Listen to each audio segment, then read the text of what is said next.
Hey everyone, welcome back to Spiritual Journey. And my name is Colleen Jorgensen.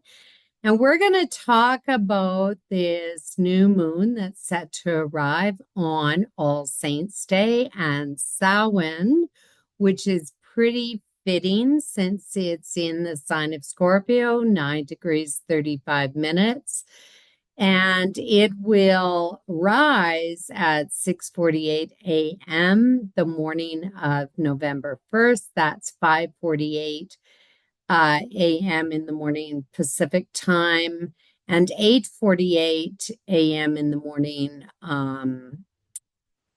Eastern time. And then I think over in Europe, it's in the afternoon at 1:48, I believe. So it is a pretty powerful new moon, and I'm pretty excited about it because Scorpio kind of rules this whole ideology of Halloween and where the rich witches are set to ride their brooms and we're set to uh dress up our little goblins and send them out for those trick-or-treaters. So it is a pagan holiday. Of course, the church incorporated it into their system and called it All Saints' Day. It is known as Samhain in the Irish or Celtic system. And this is really the beginning of the dark season, and it is the end of harvest. So the earth begins to really pull back here. Everything begins to be exposed. The leaves are falling. We are now ready to enter the dark half of the year. So there used to only be two seasons, the light season and the dark season. So in order to cross the threshold into the dark season, we have to cross through the veil.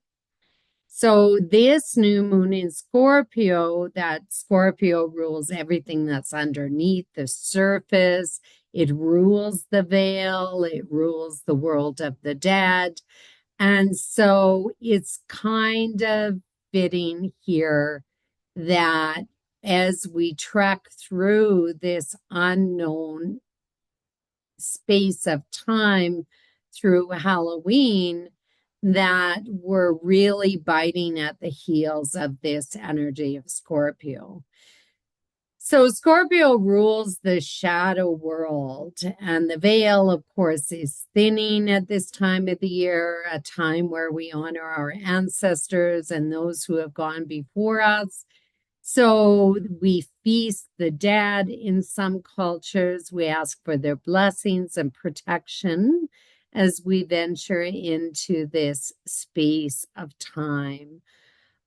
So it is really the beginning of the year for the witches, and it is marked twice, in this instance, it's kind of recognized twice because the new moon is emerging here, which is going to bring on and plant some seeds of new intentions. So the new moon is really a time of renewal and planting those seeds of new growth. But in this case, the ground is not really conducive for planting. So most of the energy or the things that you began here probably will not emerge until next year sometime.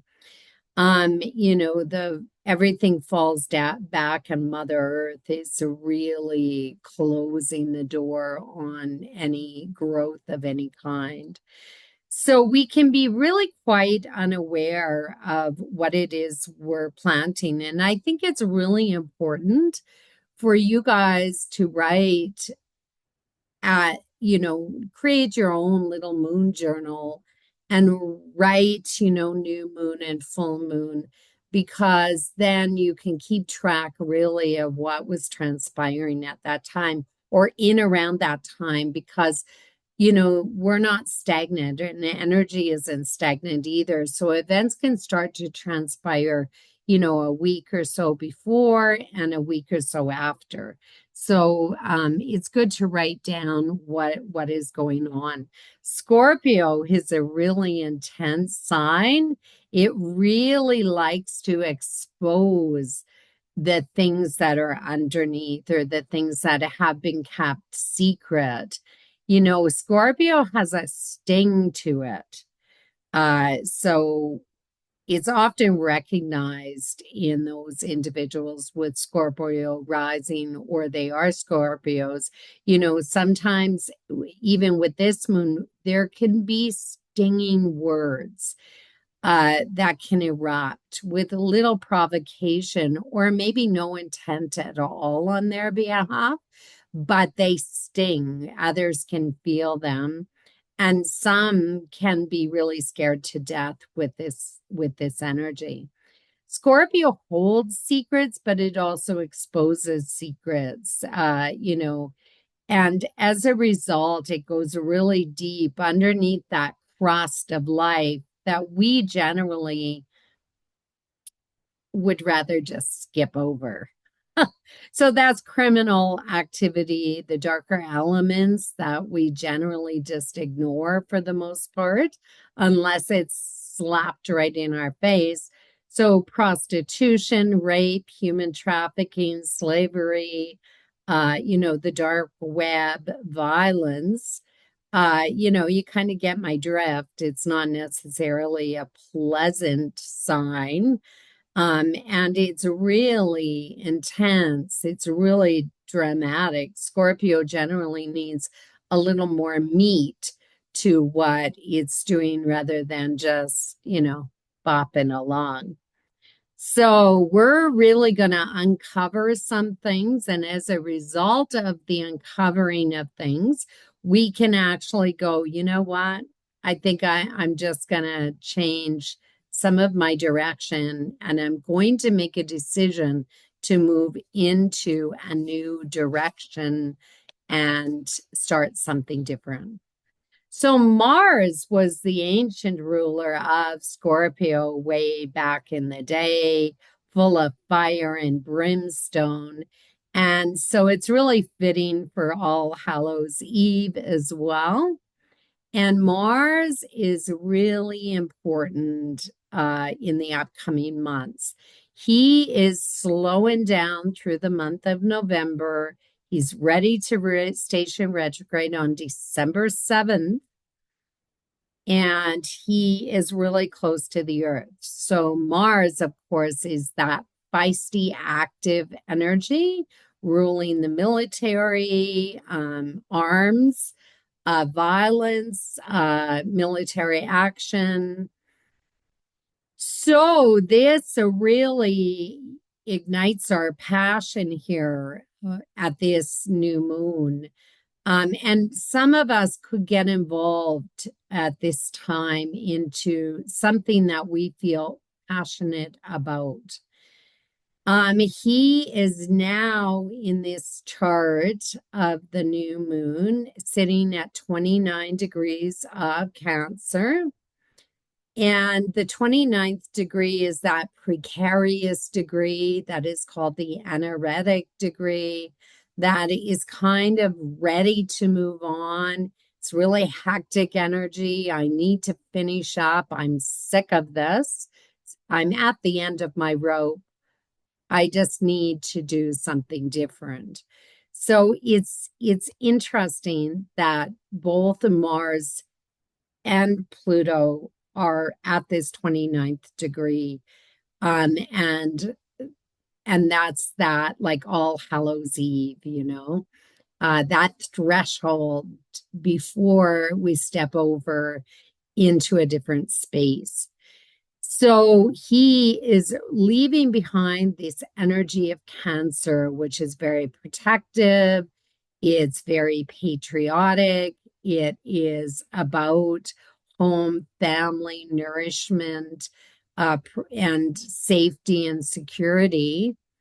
And so now, since he's sitting embedded in this new moon at 29 degrees, we really have this chaotic energy that's emerging that is really rather anxious. It produces a very anxious energy, but it has trouble making decisions. So because it's Mars, we could have that reflux energy that we respond without thinking. And so this Mars is going to cross this threshold and be reactivated 2 more times on January 5th and 6th, then again in April 16th and 17th in 2025. So take note, write down what you're doing at this time and what activities are emerging.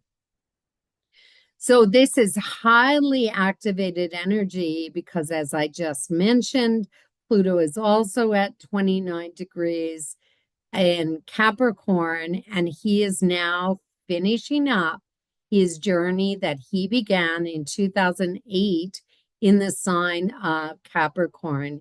He's about to cross the threshold into Aquarius in November of this year, November 19th, 20th, and is about to take hold of a whole new different energy.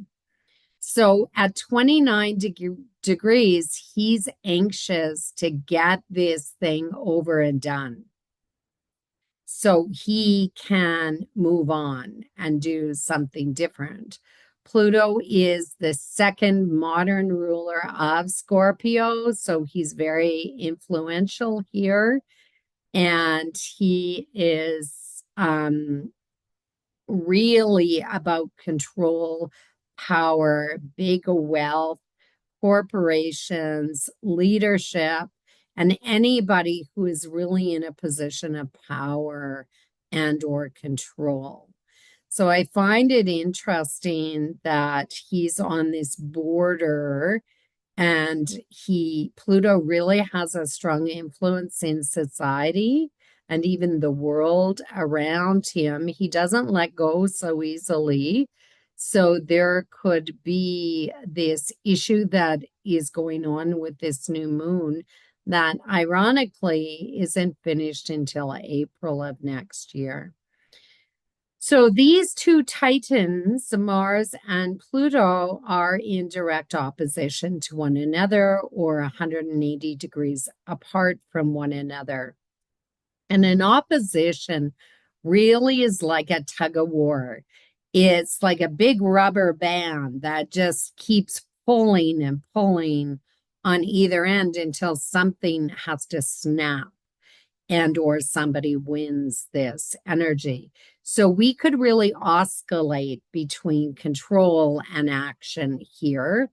And there's a lot of resistance and determination to win at all costs. So Mars can be tired and weakened here at 29 degrees, and so can Pluto be tired and weakening. So this is a real power struggle that is about to emerge. They're going to connect in opposition through the Mars retrograde station twice more now between November 1st and the 3rd, January 1st to 4th, and April 25th to 27th of 2025. So this really spells the beginning of a fresh new start. But before we can start or see anything from it, we need to get involved, and we most likely will get involved in some sort of power struggle here. And things can shift rapidly back and forth. The thing I kind of like about it is Pluto is in a weakened position.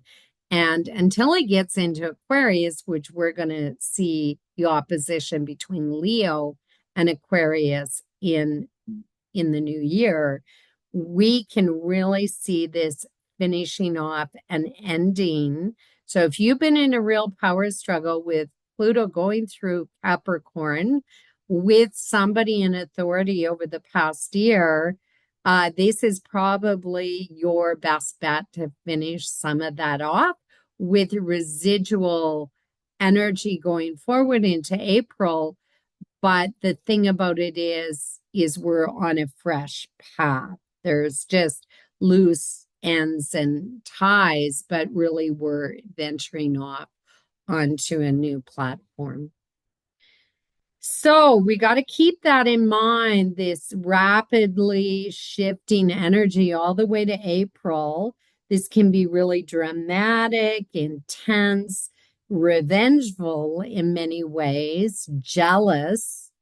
How dare you? And it's very protectionistic right now at this new moon of our own space, our property, our things on a personal level. So Mars is in the sign of Cancer, which is the will of the people and the activity of the people. Pluto in the sign of Capricorn is really the power and control of government and or leaders. So there's a real struggle here between people or a state and the people. It's kind of like I'm fed up with this recklessness and this determination to continue on a path that is really of no benefit to anybody. So once this new moon lands, it's going to land very close to the United States election, which we could see a real polarization happening in the United States, a real protectionism, patriotic displays. The transfer of power and position could be really challenging and quite difficult to accept. The good news is there's always a good news. Mars here is 120 degrees from Mercury, which is a trine aspect. Really, and Mercury is, of course, in the sign of Scorpio, just finishing his journey up at 28 degrees.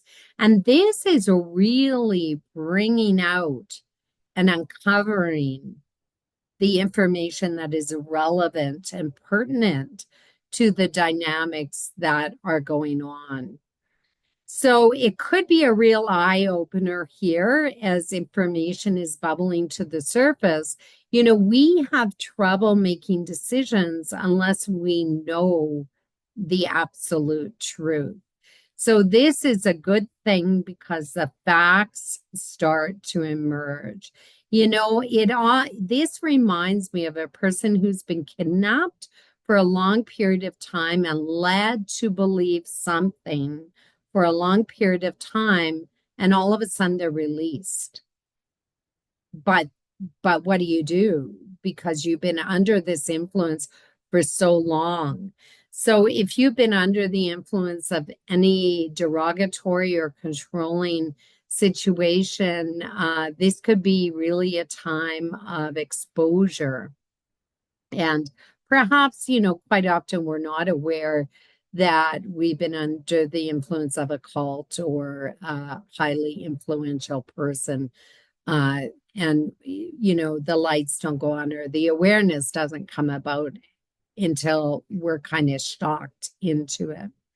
So this is a good thing because even though it triggers instability, we know the position of authority, maybe corruption that was going on behind the scenes, really controlling measures, somebody paying somebody off for something.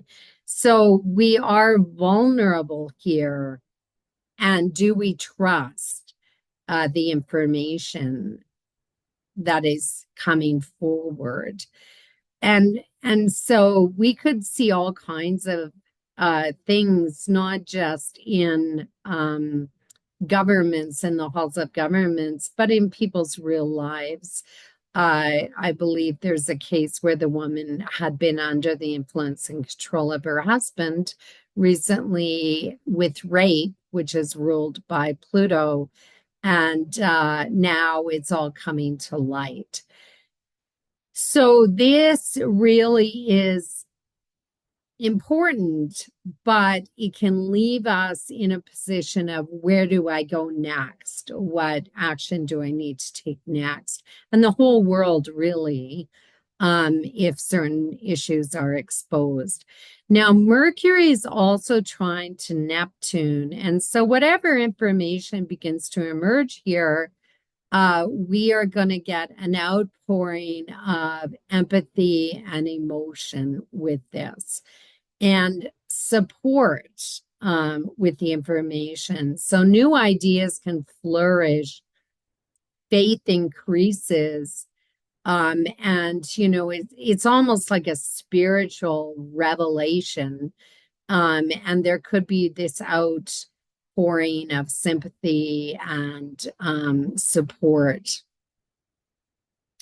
So both Neptune and Pluto, so all this influence is really a societal thing because we have these really heavy planets outside the realms of Saturn, which really influence the whole world as a whole. So Neptune and Pluto are approaching their sextile, which we're going to see, some of that emerge in 2025 and 2026. And for me, like everybody talks about the awareness, like we're the enlightenment.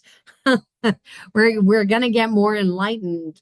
And for me, that awareness doesn't really take hold in any real sense. It could start here with this new moon, but it really doesn't take hold till 2025, 2026. So be aware of that.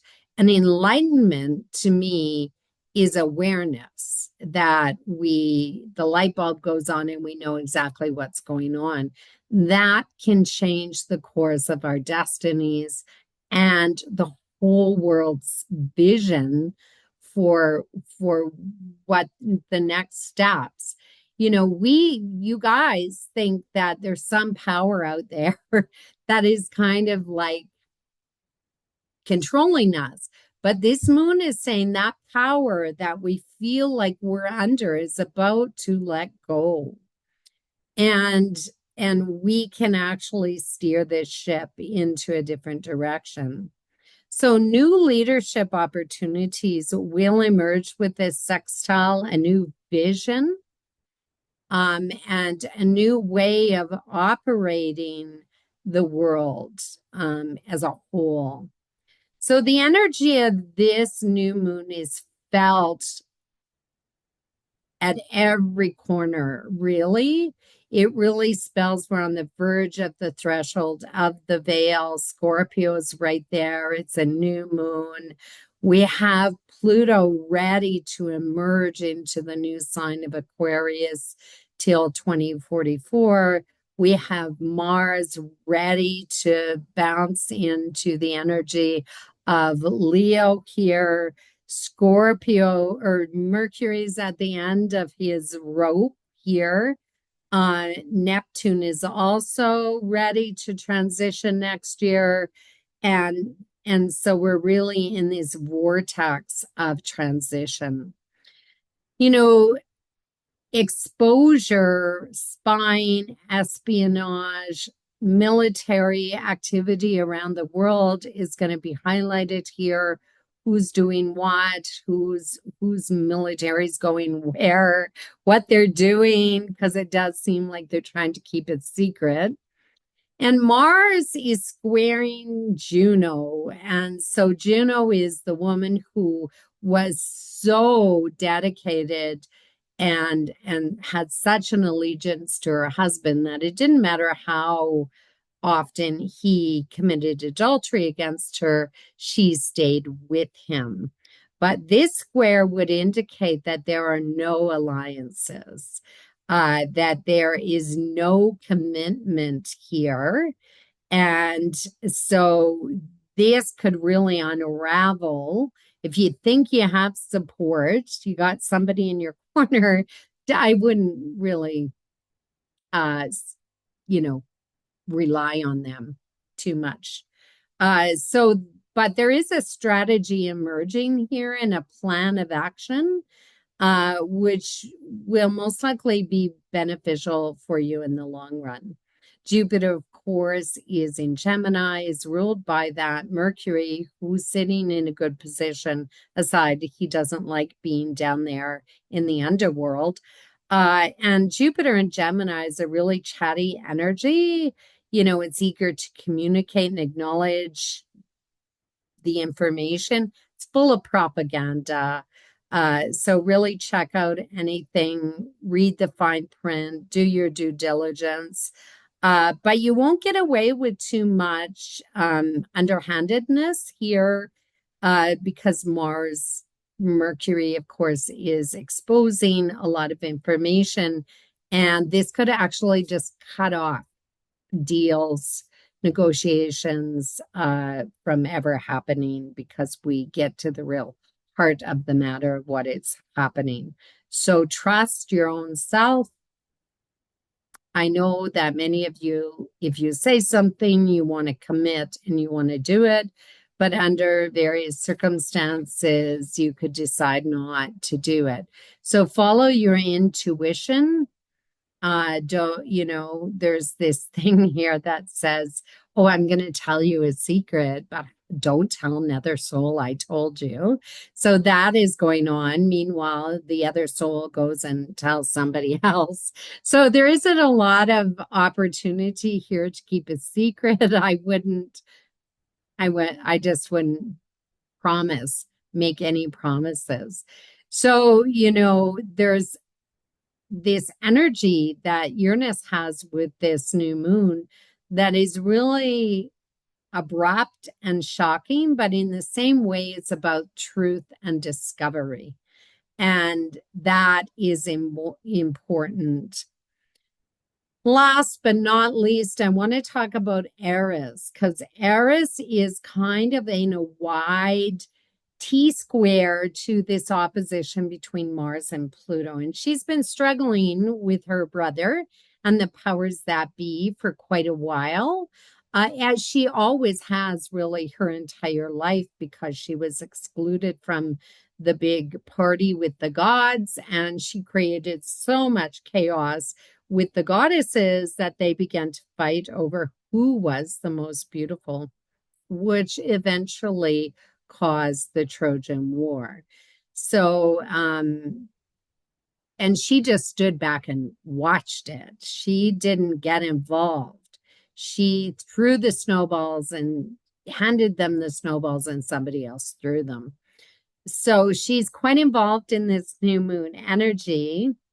And so it really stinks of feisty energy and also breaking away from the status quo, going in your own direction, being really independent. And so if anybody's trying to squash or hold anybody, this moon says that's not happening. We're leaving all of that behind. People really are seeking inclusion and equality here, and they don't want to be left out any longer. So Chiron is right there. Chiron is really approaching his connection to Eris. So old wounds are really surfacing and really coming out. And, immigration issues and those type of things could be surfacing here. And people who have been perceived as less than are really wanting to be part of society and part of what the new world that is emerging. So Eris is sextile Jupiter.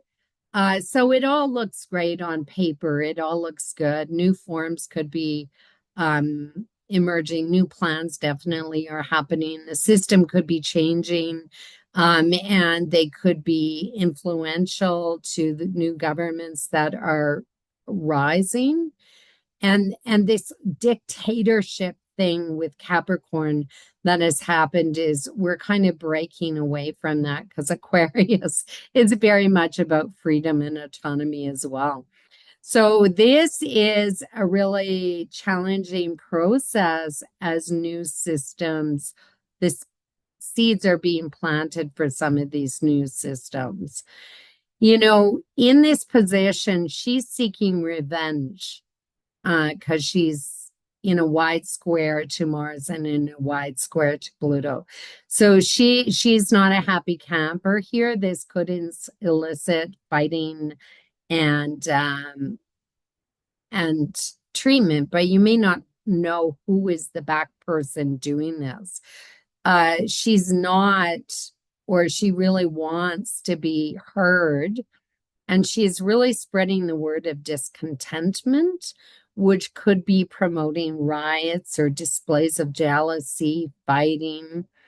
And, you know, the world is really in a precarious situation right now as we really do cross the threshold. But before we get to the other side, we have to go through the veil. So we should look at this in those terms. You need to pay attention. You need to write down what is happening now. Many people could be caught in legal issues here. The good news is the sextile between Eris and Jupiter certainly would indicate that some of these issues are going to be resolved and some people's are going to finally be heard. And the backstory is going to come out. That is really good for any of you guys who are struggling through any disputes with other people. Information is key here, and I'm wearing my key. It's a good thing to wear a key. It opens doors in the other world as well. And information could be upsetting the apple cart. Those individuals who thought they had the power and control could now be losing their grip on it. This is a really witchy moon. It is a wonderful moon that's happening just prior to Halloween, the influence as we have that waning moon. And we can really harness the power of persuasion here. We can really manifest with this moon. But the lines are moving and shifting. So you need to really be careful of what you're wishing for or what you're sending out to the universe for a manifestation, because you may get what you're wanting, but it may come to you in a totally different way than what you perceived. So it's a good moon for spells, and spells, of course, are only a kick to manifestation. And so the whole concept, oh, you know, she did a spell on me. Well, maybe she did, but the concept of doing spells is really a superstitious, active process that requires you to do something physical to create the manifestation. So you got to watch that this manifestation at this time is what you want. Otherwise, it could be really bittersweet. What you start here, the seeds that are being planted here, are challenging to start with. Like you're planting seeds in not conducive soil. You maybe won't get the rain, you won't get adequate sun, you don't have the right ingredients. And so it's challenging to bring growth to it, to get it to even grow. They may wither, but you will succeed through the determination and the willpower of this sign of Scorpio. So we're all ready to go in a different direction. And so watch for things that go bump in the night and the scary things in the night that are peering out your closet door, or make sure you look under your bed before you go to sleep. The veil is very close here, and the spiritual world is very close to us. So leave out a little homage to your ancestors and to the spiritual world. So, because they could actually frighten you into awareness, and that might be a bit shocking. So, I hope you all have a great Halloween, and I hope you have a great All Saints Day and Samhain. So, I'll see you over on the other side. We'll talk to you soon. Have a great day. Bye bye.